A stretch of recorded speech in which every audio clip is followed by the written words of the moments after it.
हर हर महादेव। श्री शिवाय नमस्तुभ्यम। 6 अगस्त को पुत्रदा एकादशी है। जिस नारी को संतान नहीं रहती है वह शिव मंदिर में जाकर 1 कटोरी खीर और 1 कटोरी घी शंकर भगवान के मंदिर में रखकर और दिया लगा देती है तो उसे संतान, और 2 बेलपत्र चढ़ाकर 1 बेलपत्र वहीं नंदी के पास बैठकर चबा चबा कर खा लेती है और दूसरी अपने पति को खिला देती है तो संतान की प्राप्ति होती है। आइए जानते हैं यही उपाय पंडित प्रदीप जी मिश्रा पूज्य गुरुदेव के श्रीमुख से। महाराज, आज पुत्रदा एकादशी है। जिस नारी को संतान नहीं हो रही हो, बहुत प्रयास कर लिया हो, पुत्रदा एकादशी पूरे साल में 2 बार आती है। एक श्रावण के महीने में आती है, दूसरी पोषादिक्रम में आती है। श्रावण के महीने की जो पुत्रदा एकादशी होती है, ये संतान की वृद्धि करने वाली होती है। शंकर जी के मंदिर में जाकर, भगवान शिव के मंदिर में पूजन करके घी का 1 कटोरी में घी और 1 कटोरी में खीर शंकर के सामने रख देते हैं। भगवान शंकर के मंदिर पर चौखट पर घी का दिया लगा देते हैं।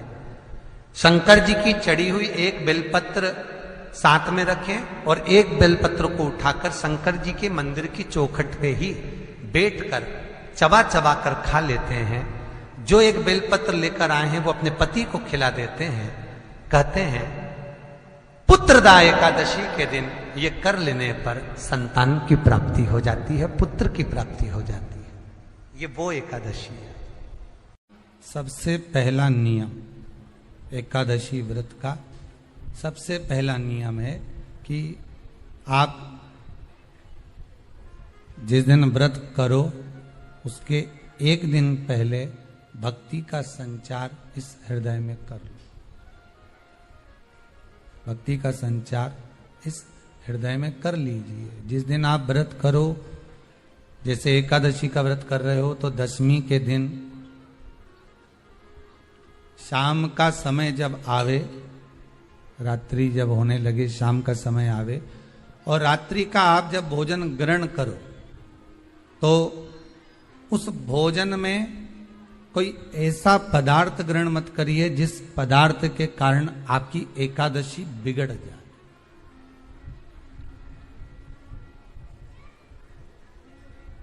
कोई बेकार भोजन हमें ग्रहण नहीं करना। श्रेष्ठ भोजन ग्रहण करिए 10वीं के। और एकादशी का दूसरा नियम बहुत ध्यान से सुनिएगा। जिस दिन आपकी एकादशी का व्रत हो उस दिन प्रयास करिएगा कि अपने हाथ से किसी भी वृक्ष की कोई पत्ती टूटे ना। अपने हाथ से किसी भी वृक्ष की, पौधे की, किसी भी वृक्ष की पत्ती अपने हाथ से ना टूटे। बहुत ध्यान दीजिएगा महाराज। एकादशी का ये दूसरा नियम है कि अपने हाथ से किसी पौधे की, किसी वृक्ष की, किसी डाली की कोई पत्ती टूटे ना, कोई पत्ती ना टूटे, इसका प्रयास करिए।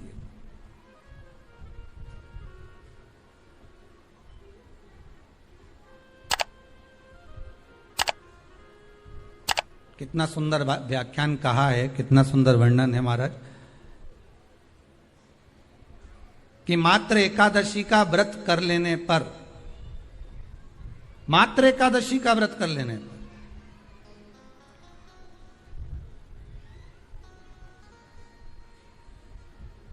जो पूर्व में किया गया हमारा पाप कर्म है, हमने किसी जीव की हत्या करी है, हमने किसी को कष्ट प्रदान करा है, हमने किसी को अपशब्द कहा है, हमने किसी को ताने दिए, हमने किसी को आड़ा टेढ़ा कहा है, हमने किसी को गालियां दे दी है, मात्र एकादशी का व्रत ही कर लेने पर ये सारे जो दोष हैं वो समाप्त हो जाते हैं।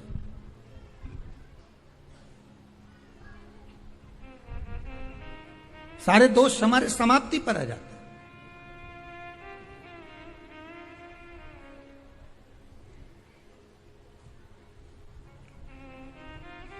अब एक विचार करिएगा, थोड़ा सा अपने मन में, अपने चित्त में, अपनी वृत्ति में एक बात उतारिएगा, एक अपने मन में एक बात को उतार कर रखिएगा कि आप अपने पाप को, अपने पाप कर्म को जिस दिन छिन्न करने वाले हो, समाप्त करने वाले हो, अपने पाप को आप जिस दिन समाप्ति पर लेकर जा रहे हो, तो उसके एक दिन पहले आपको प्रसन्नता होना चाहिए कि नहीं होना चाहिए कि कल मेरा पाप कटने वाला है, कल मेरा पाप समाप्त होने वाला है,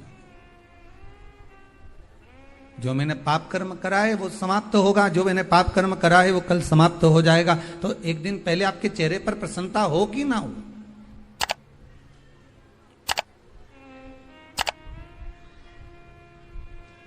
और चेहरे पर वो प्रसन्नता आपके आना चाहिए कि कल मेरा एकादशी का व्रत है, आज दशमी है, कल एकादशी का व्रत है, तो कल मेरी जब एकादशी का व्रत रहेगा तो मेरा ना जाने कितना कितना पाप, कितना कितना असत्य, कितना कितना झूठ, कितना कितना प्रपंच वो समाप्त हो जाएगा। इसमें मुझे प्रसन्नता हो, इसमें मुझे आनंदता हो।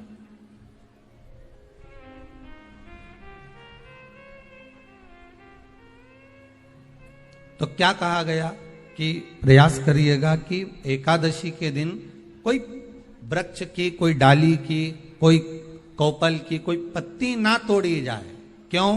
तो कहा अगर उस पत्ती को हम तोड़ देते हैं, वृक्ष की पत्ती को या क्यारे में लगी हुई कोई डाली की पत्ती को हम तोड़ देते हैं तो एकादशी का पुण्य फल प्राप्त नहीं होता, एकादशी का कोई फल हमारे खाते में नहीं जाता, पुण्य फल प्राप्त। अब फिर भले तुम चाहे तुमने मोरदन खाया हो, चाहे तुमने फिर चिप्स खाई हो, चाहे तुमने फिर व्रत का कितना ही सामान खा गए हो और तुमने सोचा कि आज मेरी एकादशी है, तो फिर उसका कोई फल प्राप्त नहीं है, उसका कोई सुख प्राप्त नहीं है आपको, फिर उसका कोई आनंद प्राप्त नहीं है आपको, फिर उसमें कोई आनंद की अनुभूति आपको नहीं मिल रही।